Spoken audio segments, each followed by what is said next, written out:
Okay.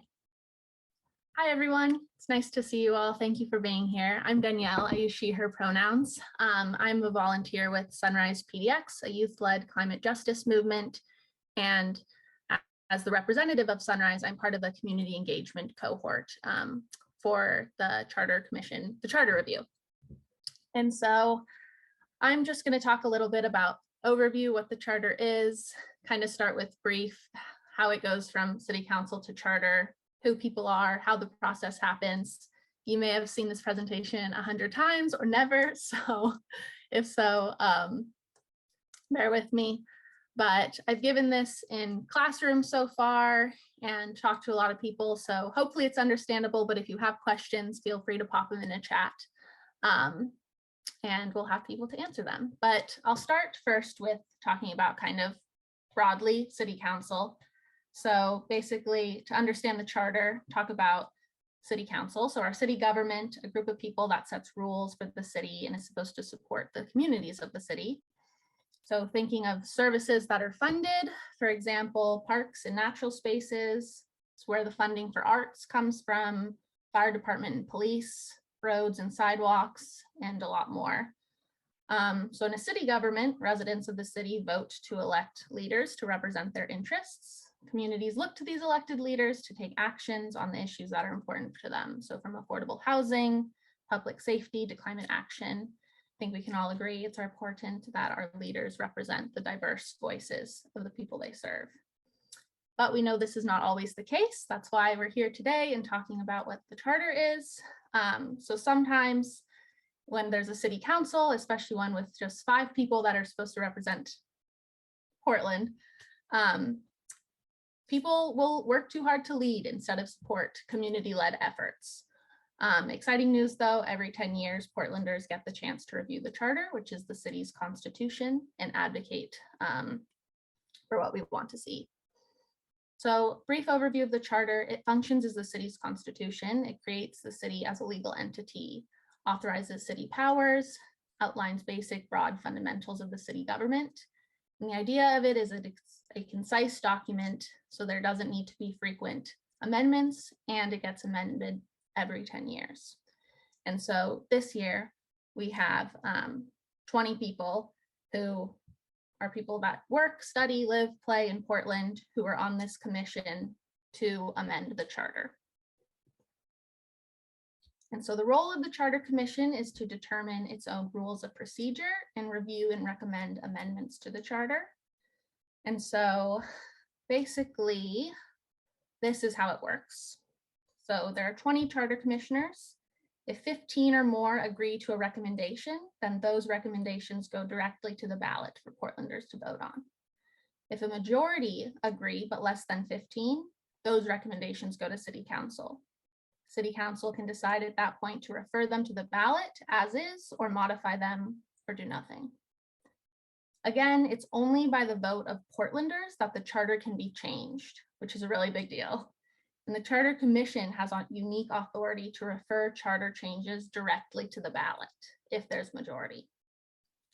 The normal process of community collecting signatures is not required, and City Council doesn't have a say over the Commission's recommendations so long as a supermajority of them agree to a reform.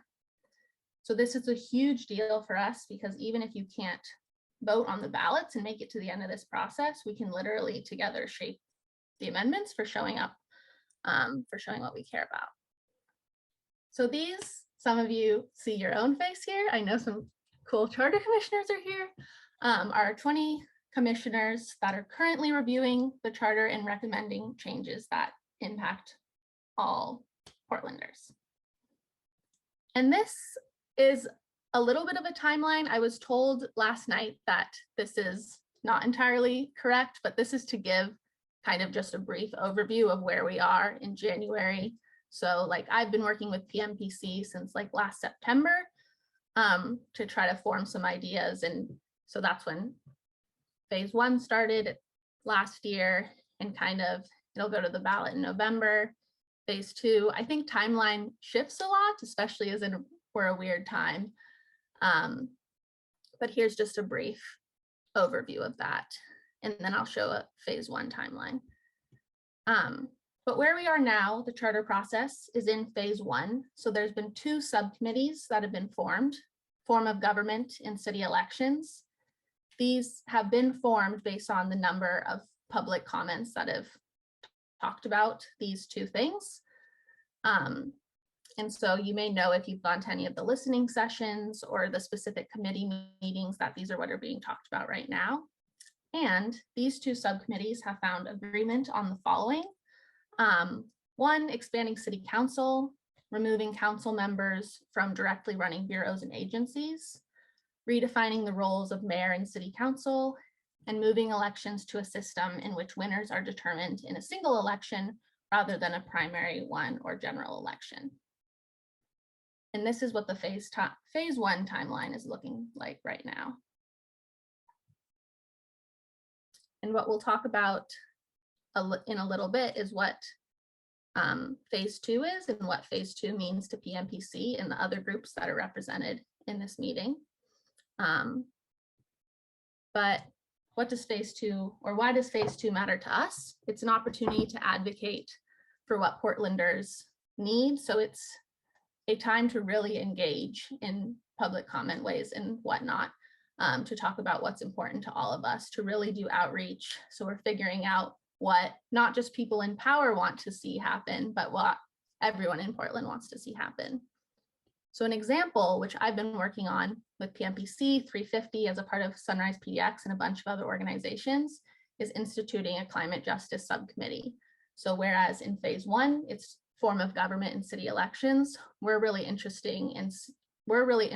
in seeing what a subcommittee on climate justice can do because of the intersectionality of issues that climate justice covers. And what this could accomplish, for example, having a subcommittee, and what we've seen from other cities, which we'll talk about in a little bit, is 1, having this subcommittee would lead to intersectional approaches to other issues. So example, something else that's really important to people that's been noted a lot in public comments is housing and houselessness. And for example, in 2016, there was something passed where there was no fee to cut down trees if affordable housing was being built. So developers didn't have to pay.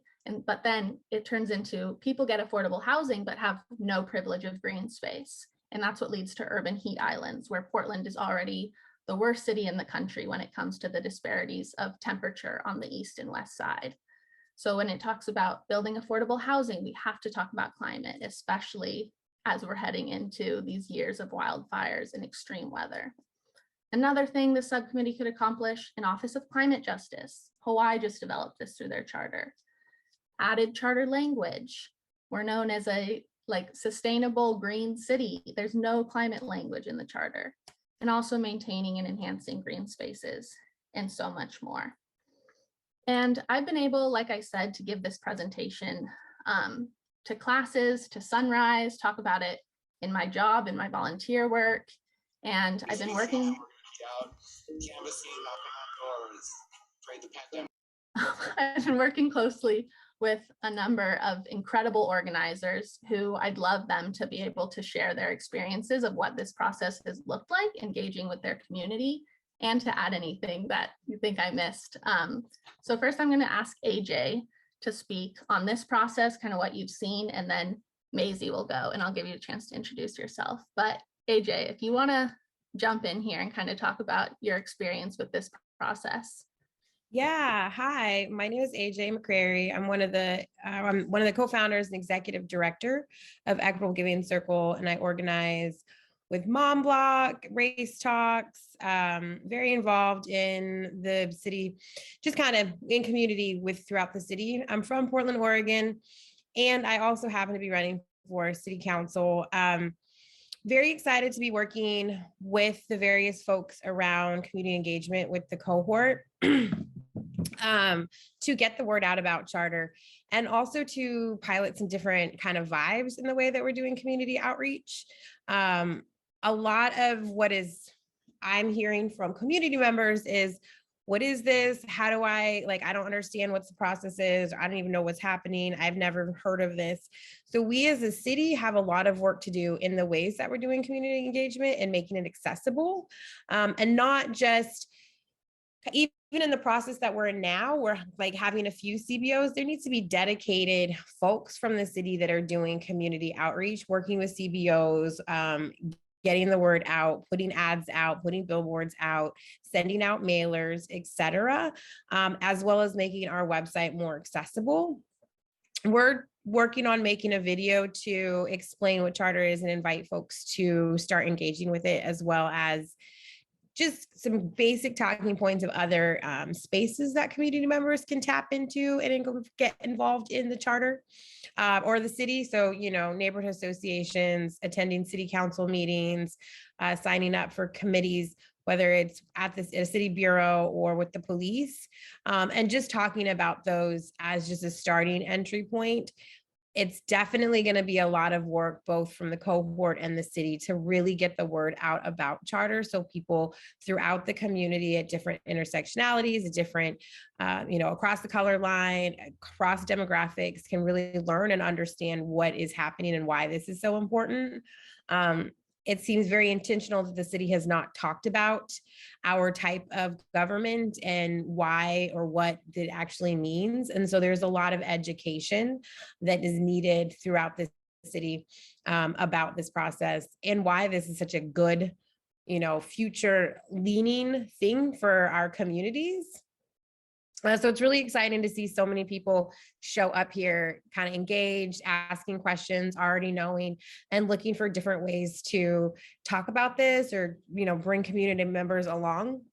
Really would love to, everybody that's on this call to commit to telling 3 to 5 people about it, about charter, about getting involved and inviting them in this process, because it is going to be a lot of us community members intentionally sharing information and intentionally spreading the word to help make this change happen.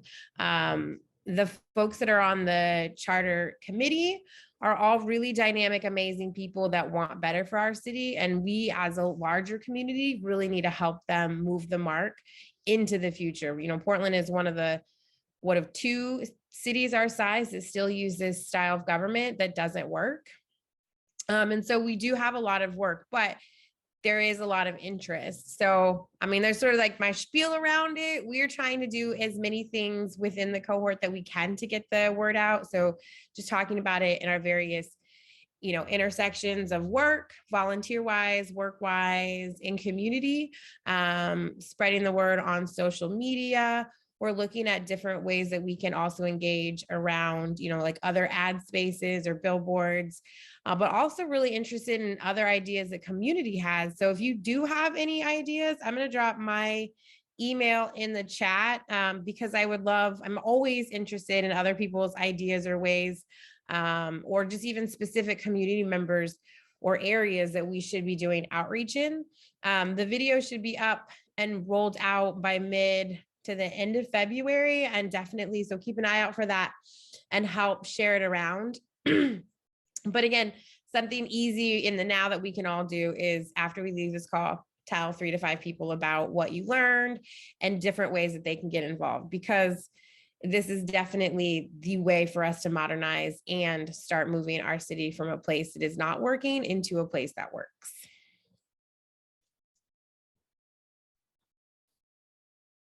Hey, thank you, AJ. Incredible words as always. And thank you especially for being here. Busy day, campaign kickoff later today. So we're super appreciative of you taking the time. And yes, again, we'll talk about this at the end too, but the video we're making is something we'll follow up with.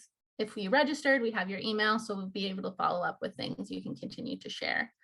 And now I'm going to ask Maisie to jump in, who I'm sure is the youngest on this call right now, and an incredible member of Sunrise, who has helped me. She did my first school presentation and talked with most confidence about climate crisis for 100+ people. So Maisie, if you want to talk about engaging in this process, go for it. Yeah, hi everyone. My name is Maisie. I use she, her pronouns, and I'm a senior here in Portland. I'm 17. I've been really interested in the charter review process just because when I think of our city's constitution, I think of the people who are really going to be inheriting that constitution 10 years down the line, which is when we next get to change it. And that's my generation. And, this, as I'm sure we all know, this process is pretty gate kept. It's hard to get involved, especially when you're a young person and you're trying to navigate, life and school and figuring out what the world even is. So one of the things that I've been trying to prioritize and that Danielle and I've been trying to prioritize is just making sure that young people have a voice in this process. And when we talk to young people, and I've already spoken to a few of the commissioners, but when we talk to young people, we hear that they are excited about this work, and that they're also scared. And what they're scared about is the climate crisis, because, that is right now one of the major issues that our generation is facing in terms of not even knowing what's going to come next in the years to come. So what I'm here to say is just I really appreciate the work that everyone's doing. And also, I think that it's important that we keep a climate justice lens throughout all of this work. When we're thinking about form of elections, we need to be thinking about the climate crisis. When we're thinking about all these things, the future that, young people have been fighting for is absolutely something that has to be prioritized, because it is everything. Without the climate, we have nothing. And so, I wanted to say that, and I want to thank you all for being here and for spending the time. And if you have young people in your life, please encourage them to get involved in this process, because their voices are important. Thank you so much.